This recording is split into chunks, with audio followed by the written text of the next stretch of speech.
মমতা ব্যানার্জি ভাই কি বলছে আগে ভিডিওটা দেখুন, তারপরে আমি শেষে আপনাদের বলছি। আপনারা কেন আমাদের লোকেদের ধরে মারছেন? আমার কাছে খবর এসছে উড়িষ্যায় বাংলায় কথা বললেই তাকে মারা হচ্ছে।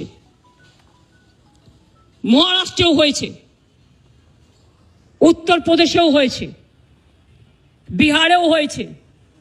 আমি শুধু একটা কথা বলবো, আপনারা আমাদের পরিযায়ী শ্রমিকদের উপর বাংলায় কথা বলছি বলে অত্যাচার করছেন, আমরা কিন্তু করব না। এটাই আপনাদের সাথে আমাদের তফাৎ।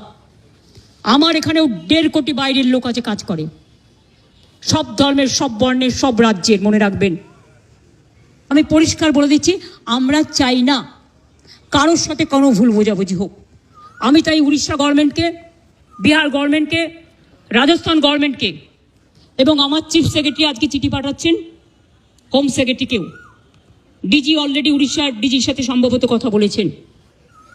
আপনার